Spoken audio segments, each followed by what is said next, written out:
Welcome to the lecture on the CAP theorem. So the CAP theorem is a very important theorem in the design of distributed systems and distributed databases. So in this lecture, we will discuss many other aspects related to the C of the CAP theorem, which is consistency. Right. So think of this lecture as a lecture where we discuss issues related with consistency and issues related with the CAP theorem. So the basic idea of the CAP theorem is like this. So this theorem and an extension were initially kind of were put forth to the community basically as a conjecture. As a part of a talk, it was put forth as a conjecture, and it's proved much later, in some cases by the same person, in some cases by others. So the PODC conference, which is one of the top conferences in distributed systems, Eric Brewer made the following conjecture: that you cannot design a protocol or a web service that simultaneously at the same time guarantees the three properties, which are as follows: consistency, availability, and partition tolerance. So we'll discuss what these are, but essentially these are desirable properties of any distributed system or any database where you want the data to be consistent. Consistent with what? Consistent with specifications. What kind of specifications? Well, we will see. Availability means it should be available in the sense every request gets a response. And partition tolerance means even if the network kind of becomes two separate partitions, the system is still operational. So he said you can't guarantee all three together. So this may sound obvious, but it wasn't, or it still isn't, if you actually rigorously apply it. So how do we understand them? So we need to understand that all of these theorems basically came out of the database literature. And in the database literature, we have the classic acid semantics, which is something that needs to be discussed first before we get into the CAP theorem. The operations are atomicity. So the idea is that either a single operation or a bunch of operations known as a transaction, either all of it successfully completes. So this is called a commit event, or it fails in entirety. So it appears as if the entire sequence of operations had never started in the first place. The next is consistency. So as I have discussed, consistency means the result is consistent with the execution. The result of an execution is consistent with specifications. Of course, the specifications may themselves vary, but still there are some commonalities in different specifications which we will discuss. Isolated means it appears as if the transactions which are not committed are isolated from each other. In the sense, it appears that if, let's say, two transactions, like two bunch of database transactions, are happening at the same time, then they are happening in isolation, which means one cannot see the updates made by the other. Final is durable. Durable means once the transaction is committed, so once we are done with an operation, the changes are permanent. So basically, they are written to permanent storage. So distributed system services clearly need a different model. The ACID model will not work for them. So in this case, we adopt a different model, which I will describe next. So let us discuss consistency.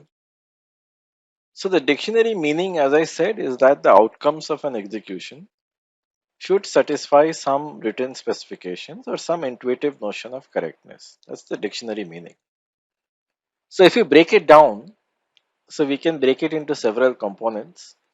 The first component would be atomicity, which means that all operations appear to take place instantaneously. So it's as if, given an operation or a bunch of operations, it appears to take place instantaneously in the sense you can't see any intermediate state. So let us first define some terminology and then I'll explain. So let wx1 mean write 1 to the global variable x. Let rx1 mean that I read the value of global variable x to be 1. Let P1 and P2 be processes P1 and P2. And let X and Y be global variables initialized to 0. So what we have over here is P1 and P2, two processes, processes in a distributed system. So of course, whether you have shared memory or not, it doesn't matter. But in this case, let's assume we have shared memory. In the sense they are operating on the same object. And the objects are read-write objects and they are of type X and Y, both initialized to 0. So let us look at this execution. You write 1 to X, write 1 to Y. Read 1, read Y equal to 1 and then you read X equal to 1. So this is the execution. So what we want to do now is we want to see why does this example have atomic writes. That is because we can lay the operations out in a sequence where we'll first have this Wx1, then we'll have Wy1 which goes over here.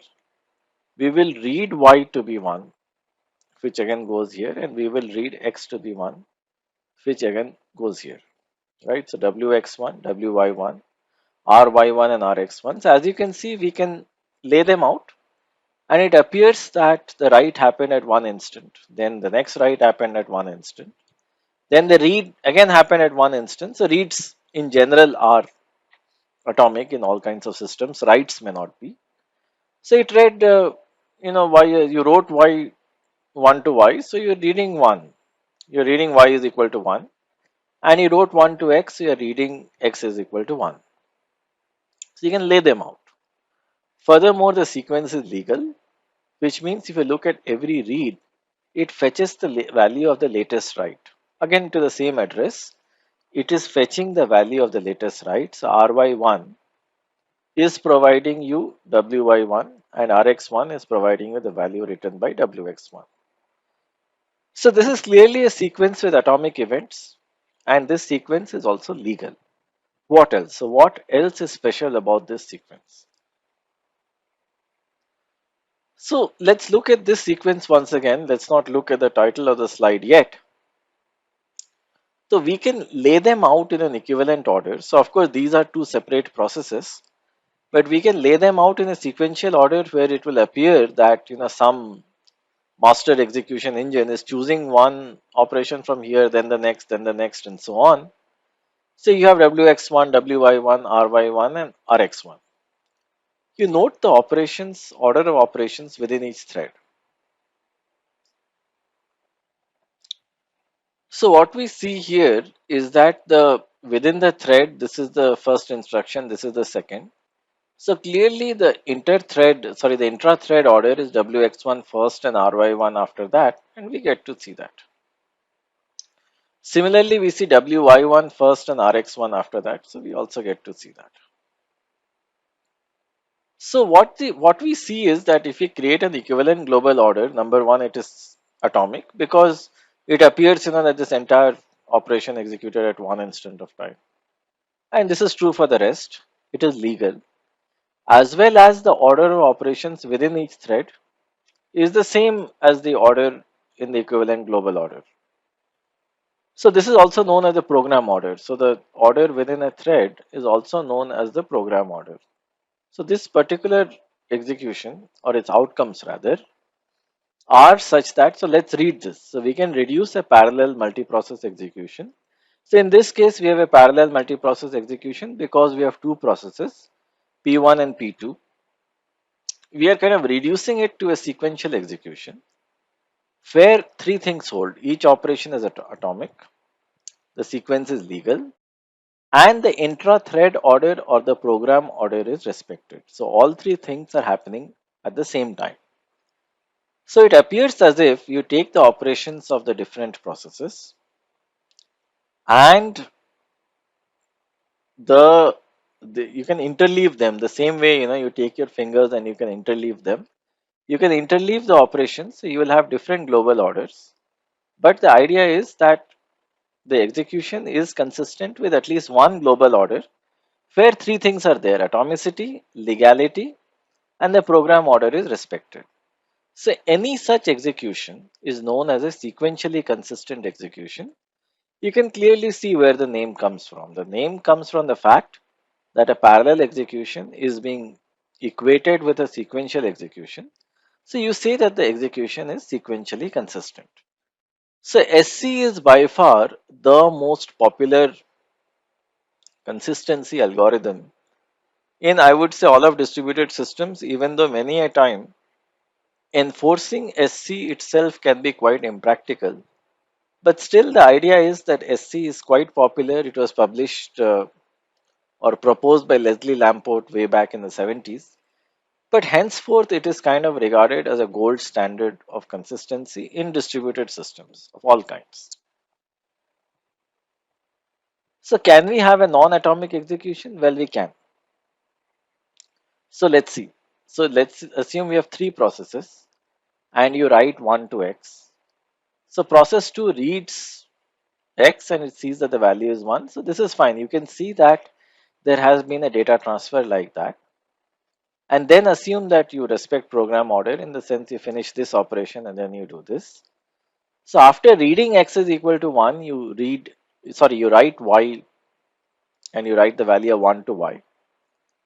Then again you read y to be 1 and finally you read x. So what do you expect? You expect that since there is a causality, right? Since there is a chain of dependence over here, if you had written 1 to x, you'll also read x to be 1. So you would expect to see Rx1 over here, but let's say you don't see it. If you don't see it, what does this mean? This means that this write has gone to P2 first and this write has gone to P3 much later, right? That is what you have seen, that the write has gone to P3 much later, and it has, at this particular point, it has not reached P3, but it has reached P2. So this means that if the program order is respected, we expect P3 to read x equal to 1, but in this case, it hasn't. It has read x equal to 0, which essentially means that the writes are not atomic in the sense that the write wx1 over here has not happened or has not appeared to happen at a single instant of time. Instead, it is appearing that it is like happening at different instants of time to different processes. So in the first case, it is appearing to have occurred before Rx1. In the second case, it is appearing to happen after Rx0, right? So in this case, the writes are not atomic, and in many distributed systems, writes are not atomic mainly because to make a write atomic, what do you have to do? You have to broadcast the write to everybody and ensure that a process can only read a write when the update has been propagated to the rest of the processes. So this is an atomic write problem, and of course there are algorithms to ensure atomic writes, but a naive implementation would lead to a non-atomic execution. So in other words, in this case, you can see an intermediate state where the write has gone to one process but not gone to another process. So what is the problem with sequential consistency? Well, if we come back to the same example and the equivalent global order, the idea is you only talk about relative orders. In the sense you say that, look, first this operation happened, then this, and then this. Fair enough. So this you are guessing from the outcome, but the point is you are totally ignoring the real time, the absolute time at which these operations happened. So maybe it is possible that in terms of absolute time, operation 1 happened first, operation 2 happened after that, and then operation 3 happened after that, right? So in this case, what would happen? In this case, operation 2 will not read y to be 1, but it will read y to be 0. Then operation 3 happened and then 4, so the rest are fine. So the issue is that if this was the real order of operations happening, and let's say, with each operation you can have a start time and an end time. So it is very well possible that after operation 1 ended, operation 2 began. After operation 2 ended, operation 3 began, so on and so forth. So in this case, what you will see is that even though this execution is sequentially consistent, it is not really consistent with the wall clock order, because here we are only talking of relative orders. First this operation, then this. It has nothing to do with real time. But the moment you bring in real time, then, and if let's say this was indeed the real time order, where operation 2 stopped, operation 1 stopped, operation 2 began, operation 2 stopped, operation 3 began, so on and so forth. you will see that the outcome will not be this. Instead, the outcome will change and the outcome will become ry0. So if the outcome becomes ry0, then clearly, in this case, sequential consistency would give you a different answer. And adhering to the real-time order, you will get a different answer. So whenever we are fine with just the relative order, we will accept any outcome that sequential consistency gives. But the issue is that given the fact that SC is more of a theoretical model because it preserves relative orders and it preserves read-write relationships and atomicity, we call it a theoretical model primarily because it ignores real-time values and constraints, right? So that's the reason we ignore it. So if we put in additional constraints to SC, we come up with another consistency criterion. This consistency criterion is called linearizability. So linearizability is something which is more powerful than SC, and the reason that it has been added is basically because there were issues with SC, right? And the issues were pointed out in the previous slide. So in this case, the two additional caveats that we add are like this, that every operation of course has a start and end time. So atomicity basically says that an operation needs to appear as if it is executing at a single instant of time. But this single instant of time could be any time, in the sense it could be right over here after the operation has ended. So in this case, the results of the execution will not be consistent with the real-time order of operations. So linearizability doesn't allow this. It says that the time at which an operation appears to complete instantaneously, it still has to complete instantaneously, has to be between start and end. That's the first point. So then another thing it says is that assume operation B starts after operation A ends. So this is operation A and this is operation B. Then in the equivalent global sequential order that we create, right? So we created that in the case of SC as well. SC is sequential consistency. B needs to appear after A, right? So that is clear. So why is that the case? Because clearly, these two are not concurrent operations. That's the reason A appears first and B needs to appear after A. Of course, if there are concurrent executions, like if this is the case, then linearizability does not say who needs to appear after whom because there is an overlap. But again, since they appear to execute instantaneously, all threads should see either appearing before B or B appearing before A in the equivalent sequential order. So these are the two extra conditions, extra caveats that are added in the case of linearizability, which SC didn't have. So they make it like more in line with real-time constraints, right? So this is something that SC didn't have. So that is why we had little bit of an odd behavior as we could see over here because we expected RY0. This was the real-time order, but this was the execution results that we got, which is fine from an SC standpoint, but this is not fine from a linearizability standpoint. Whereas if you take a look at this execution is linearizable, but clearly not in SC. No, I'm sorry, stand corrected. This execution is linearizable. It's also in SC, but this execution, the first one, is in SC, but it is not linearizable. So sorry, I stand corrected. So linearizable executions are essentially a subset of SC, right? So basically SC is a superset of linearizable executions. So anything which is linearizable is in SC, but not the other way around, as we saw just over here, that this is in SC, but it is not linearizable. But this is linearizable as well as in SC. Well, why? Because we can create a sequential order like this: WX1, then RY0, then WY1, and then RX1. So as you can see, this order is legal, right? This order respects program order and it is atomic. So atomicity is there. So given the fact that we have discussed atomicity, how atomicity is added mixed with reliability and program orders to create SC, and how we add real-time ordering to create linearizability, we can now move forward.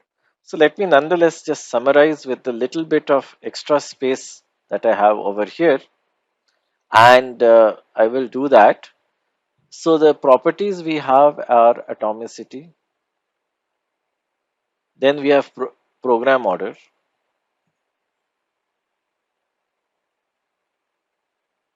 legality.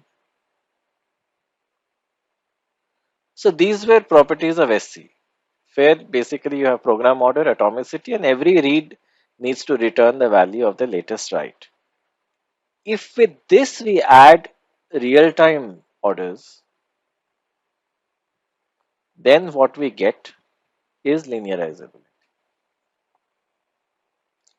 Right. So we have discussed all of that for the sake of, for the purpose of discussion of the CAP theorem. We will only use the only consistency guarantee that we will use will actually be atomicity. So that is what we will use. And we will show that that itself is sufficient to almost prove everything. But since we have the opportunity, let us discuss other types of consistency as well.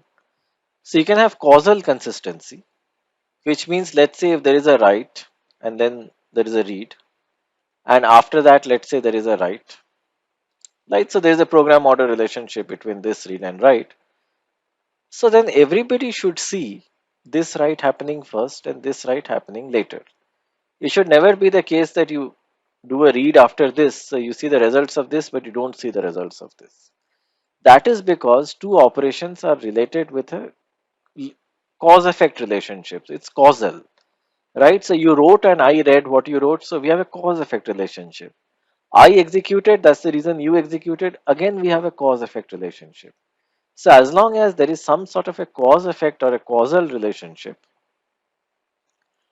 we will expect them to be seen in the same order by all processes, right? But if you don't have causal relationships, they can be seen in any order. So a wonderful example can be given to illustrate the point. Let us say we are writing x is equal to 1 and then we write x is 2. One thread reads x, so it sees first 1 and then 2. Well, that's fine. So then as far as we are concerned, if atomicity were to hold, then x would be written first with 1 and then with 2. But what if another thread observes rx2 and rx1? So clearly in this case, the atomicity of x is not holding, right? So it appears that we are updating x in a different order, right? So both the threads are not agreeing with respect to the order in which x was updated. And as you can see, there is no causal relationship between this write and this write. So causal consistency at in this point basically says you can see them in any order, which the threads are doing. So this is clearly not sequentially consistent. This is clearly not linearizable, but it is causally consistent. So causal consistency is weaker, right? The same way that SC was weaker than linearizability, causal consistency is weaker than sequential consistency. So we can again define this in a different way. Let us say that we are maintaining many replicas of a variable. So we have multiple servers and they are maintaining many replicas of a variable x. You want to read it or write it. So the replicas themselves could be loosely synchronized, but let's say if you read a value from this set of servers, you may get a replica which is stale. In the sense its value is old, it's inaccurate. But in certain conditions, or let's say in this continuous consistency model, it is guaranteed that whatever is the value of x that you get and whatever is the real value of x, right, which you should have gotten in ideal circumstances, the error is bounded. So again, this is not a very generic model. It is true only for some cases where you're dealing with things like clocks or counters and so on. But again, this is a consistency model where you look at the difference in the values and you try to bound that, right? You try to place a bound on that. So we will now discuss a few more kinds of consistency models from the point of view of a client, right? So who is a client? So assume that you are accessing Gmail. So Gmail is the server, my mobile phone is the client, or you are accessing an office network that has lots and lots of documents, and I may be accessing it using my mobile phone or laptop or desktops. In that case, my mobile phone or laptop is a client. So from the perspective of the client, so up till now we are looking at it from the perspective of the system, but from the perspective of the client, we could have many consistency models. So let me discuss a few. So let us look at monotonic reads. So if a certain value for a variable was read, so in the sense, let's say, you read an email. Subsequent reads by the same process. So same process means the same mobile phone, where it may connect to the same server or a different server, will yield the same value or a more recent result. So which basically means that if let's say I connect to Gmail and I'm able to see an email, half an hour later I connect to Gmail again, but internally Gmail connects me to a different internal server. I should still see that mail. It should not go away. If this doesn't happen, what will happen is that I may see a mail now, and sometime later I may not see the mail, right? And later when we connect to another server, we may find the mails to be missing, right? So then there will be an issue. So this is the monotonic reads, which is purely from the perspective of the client. We are not looking at it from everyone's perspective, as we were doing earlier. We could have monotonic writes, which means write operations made by the same process happen in order. What would that be? So let's say, in on Twitter, you would have seen many of these tweets, 1 by 2, 2 by 2, and so on, which is like the first part of the tweet and second part of the tweet. So this I do from my Twitter client. But what if Twitter shows the second part of the tweet first and the first part of the tweet? Along with being incorrect, it can lead to quite embarrassing situations. This is definitely not what you expect. And that is why this consistency model, from the point of view of a client, is called a monotonic write. So clearly you can see that if atomicity is there, monotonic reads are not a problem, because once you have read, you will always read it. Monotonic writes are not a problem because once you have written, right? So it is appeared to happen at an instant. So the moment the first tweet is done, you can do the second and it'll remain that way. So I can extend this to have two more models, read your writes and writes follow reads. So read your writes is like this, that if a write operation is done on a process by a process on item X, any subsequent read operation by the same process will at least fetch the write that its own write, or something newer, of course. So why am I saying that? Well, the reason I'm saying that is, let's say you compose a mail and you store it in drafts, and later on you read the drafts folder. You're supposed to see the mail. If you don't see the mail, you'll sort of see the mail vanish, which again is something that atomicity will not allow. So at a fundamental level, if atomicity holds, you will never see that. But if let's say you have different email servers and one email server holds the drafts folder and it has not broadcasted the updates to the other, this indeed can happen. Then we have writes follow reads, a write operation that overwrites a variable will overwrite fully or partially the version that was read. Right? So that's correct. So let's say I read something. I read a document or I read a draft email and then I make a change. So what am I reading? The object that I'm reading is a draft and then maybe I make a change on it. I change a sentence. So I'm doing a write. So what will happen is that if I have read something, the write operation will only overwrite the draft that I have read. It's not that the draft is going to change. For example, what I could have done is that for the same draft, I could have saved it twice, a smaller version and a bigger version. So of course, at the end, the bigger version is the more recent one. So that is the one that should stay. So what should happen is that the next time I open my drafts folder, I should not see the smaller version. I should see the bigger one and there I make a change. But what happens if while I am writing, The write goes to the smaller one and not the bigger one. Again, it can happen if I have multiple servers and these versions or these replicas of the draft mail are there in different servers, and that could cause an issue. But in a good distributed system, it should not happen. Of course, if you have atomicity, this will always happen. This condition will always hold. Again, one more thing, you have reactions to tweets. So a reaction is a write, but that should only happen after the original tweet has been read. So it should not be the case. You read a tweet, you react on it, but then you see that the reaction is there, but the original tweet is gone. So that again should not happen. And atomicity would guarantee that this doesn't happen. So what is the crux of our idea? The crux of the idea is like this, that regardless of your consistency, SC, linearizable, causally consistent.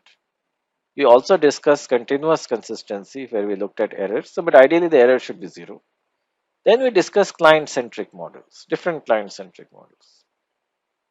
So clearly in the first two, atomicity was common. Causally consistent, we didn't see atomicity. That is why we didn't like the results that it gave. Continuous, again, if you have atomicity, you'll not have an error, right? So atomicity is definitely desirable. And client-centric, if you have atomicity, then you'll not have any problem. So that is why in the CAP theorem, they have taken atomicity as the definition of consistency, by and large. So then, after we have discussed the consistency models, we should cap this discussion with a discussion on quorums. So what is a quorum? A quorum, let's say a quorum in a meeting is what? So, quorum is basically the minimum number of people who need to be present in a meeting to make a decision. So, we can do the same if you have a bunch of servers. What we can do is that we can have a write quorum of NW servers. So, the write quorum is more than a majority. So, you will know that at least a majority have the latest update, right? And so, basically, number one, that insulates you against failures. And we will link this with a read quorum, where a read quorum is a set of NR servers that choose the most recent value. So to guarantee that the most recent value is read, the only condition that needs to hold is NR plus NW is greater than N, which basically will then ensure that the read quorum and the write quorum have an overlap, and the overlap will provide the latest value of the write. So of course the implicit assumption in the definition of a quorum and these quorum based writes is that when you write, you actually broadcast it to the entire quorum, all of them update it.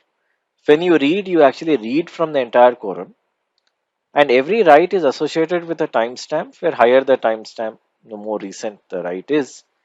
And the value that is ultimately returned is the latest value or the value with the latest and greatest timestamp. So this does increase the overhead within the server farm because a write now has to be broadcasted or multicasted to the quorum. And a read is also required from everybody from the read quorum, such that you can get the value of the latest write. But this is a price to pay if we are using a set of servers for both performance as well as redundancy.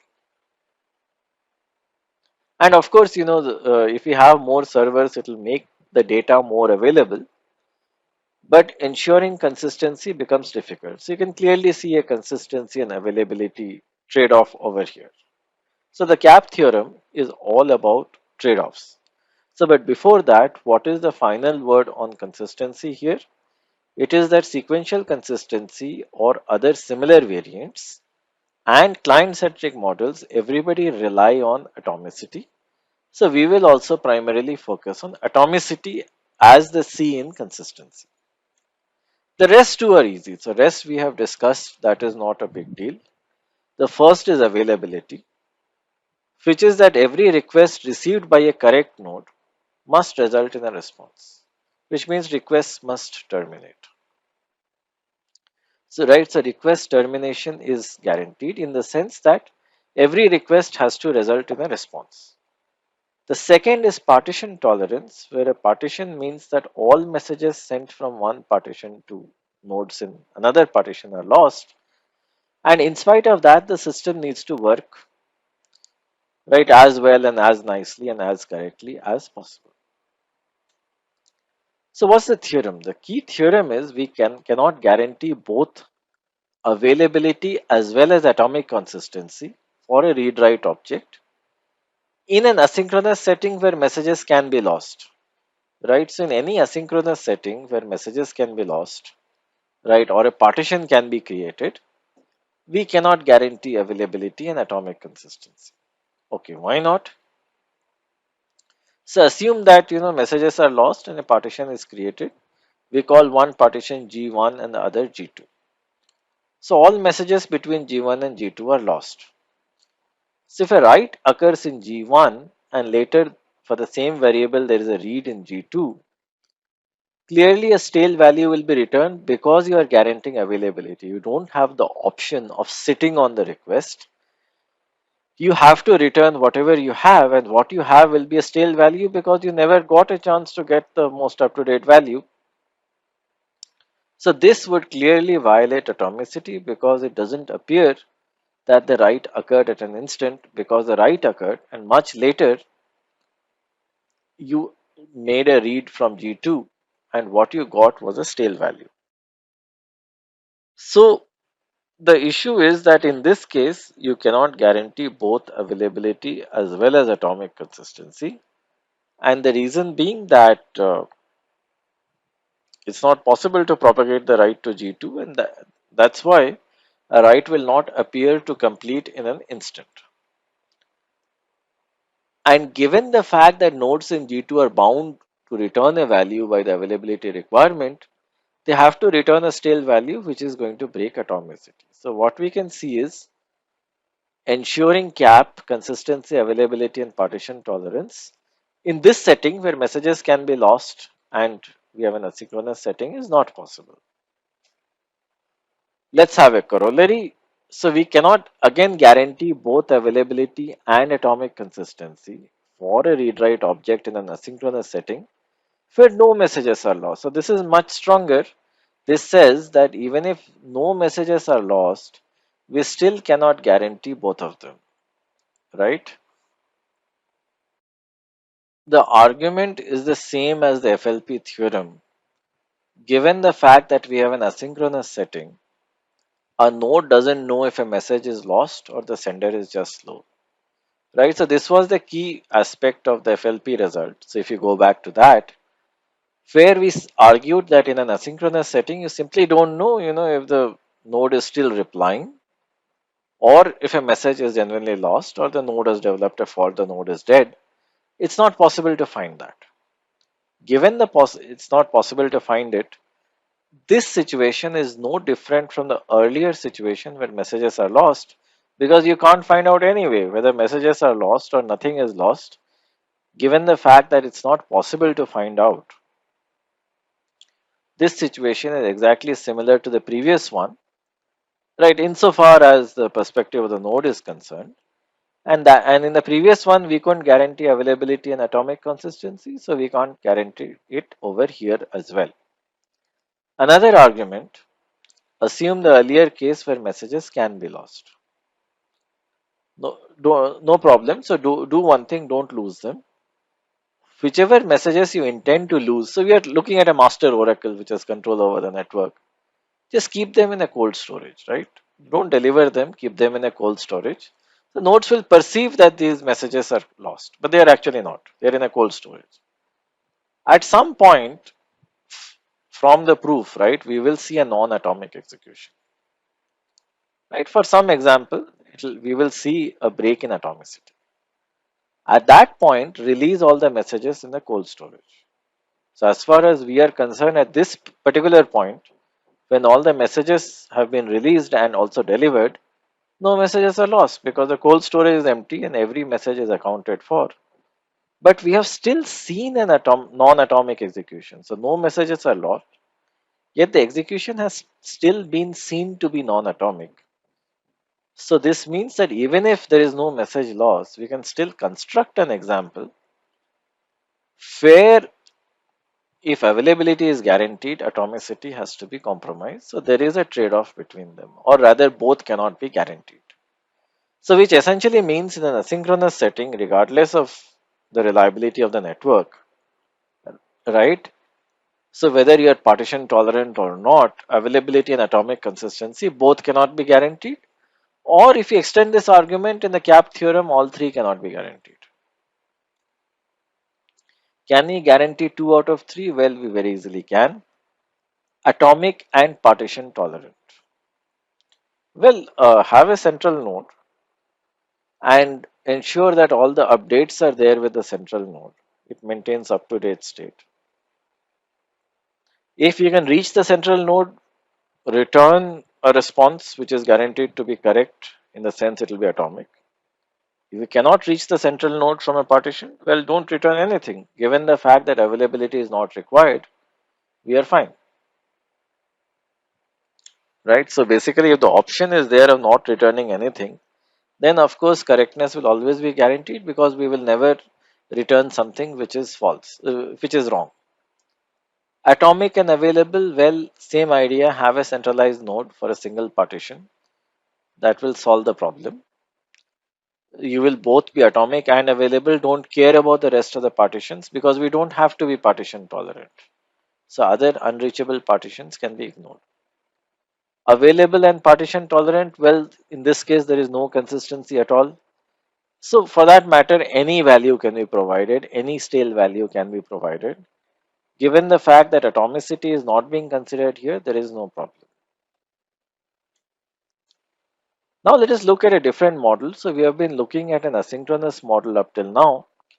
Let us look at a partially synchronous model, which we will also discuss in other papers like Stellar and so on, where clocks are loosely synchronized. There is a bounded clock skew. All network messages are either delivered within T message time units or they are lost, right? So the network is also reliable. Clocks are also reliable.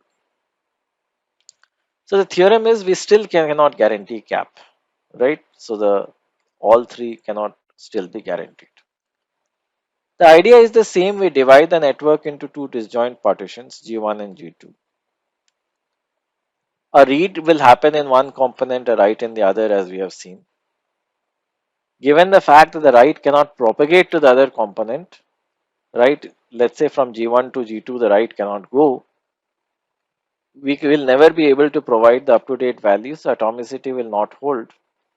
If atomicity 1 doesn't hold, if the C doesn't hold over here, then cap cannot be guaranteed, right? So in this case, regardless of whether you are asynchronous or partially synchronous, we still cannot guarantee all three. If, or let's say even if the clocks are synchronized and the network is reliable to the extent that it tells you within T message time units, either delivers a message or loses it forever. So there is no cold storage here. Or it will be incorrect to say no cold storage, or rather we cannot use the cold storage theoretical trick to prove something in this case. Now let's look at the corollary in terms of the partially synchronous model. Assume that no messages are lost. If no messages are lost, is there a way out? Well, it turns out to be yes. Use a centralized scheme, which is a single central server that maintains the overall state, and it also answers queries and consider a basic read-write object. So a single central server here, multiple client machines, all of them issue read-write requests to the central server and then return the result. So unlike the asynchronous case, here we can detect message losses in the sense if I send a message and expect an acknowledgement and I wait for 2T message plus the processing time to process my original message, I will get to know some things. I'll get to know whether the message was sent and the ACK was received. Otherwise, I can again send the message again. So let's say if all messages are delivered. If all messages are delivered, I will always get the ACK back, right? So let's not consider the case where either the message is lost or the ACK is lost. But let us consider cases where all the messages are delivered. In that case, I'll get the acknowledgement back. There is no message loss. If that is the case and availability is guaranteed, a response will come, right? So in this case, a response will come, and the response that will come will be correct, right? So we will know if there is no message loss, we will definitely expect a response within a finite amount of time. And if we still use the central server based scheme, this is going to work. Otherwise, a best known value, the stale best known stale value could be returned. But again, in this case, if there is no message loss, then this is a different case, because in this case, message loss can be detected. And given the fact that it's a different case, and if we have availability, responses will come, and the responses will also have the correct value. So conclusions and extension. So the cap theorem limits what can be done in a distributed system. You clearly cannot have C, A, and P all together. So this has been extended in 2010 to the Packel theorem. So this actually says something more. So it says that, look, if the network is partitioned, a trade-off exists between availability and consistency, and this we have seen. So this we saw in our discussion, that even if a network is partitioned, then of course there is a trade-off. If it is not partitioned, right? So if, let's say that all nodes are reachable without partitions, then there is a trade-off between else. So this E is for else. Then there is a trade-off between latency and consistency. You can always have a system with no consistency that's going to be very fast. For example, if you have a set of servers and instead of all of them maintaining a replica, you could just say that you query some server and return a stale value, then the latency will be very low, right? And the consistency will also be quite weak. But if I make the consistency quite strong, in the sense if I make this linearizable, then of course a lot of messages etc. have to be sent between the servers to ensure that we are genuinely getting the latest value. So in that case, the latency will shoot up, right? So basically, what is required in a distributed system? It could be SC. So in SC, you will get a solid correctness model. We have not discussed eventual consistency, but there's not a bad place to discuss it.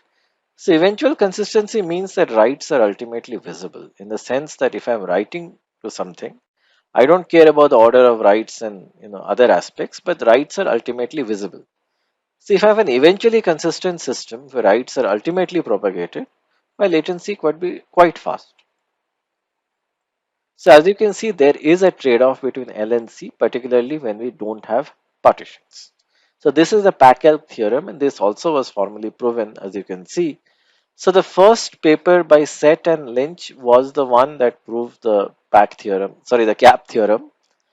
And the Packel theorem, the one that you see over here, was proven actually in 2018, and you can take a look at the proof.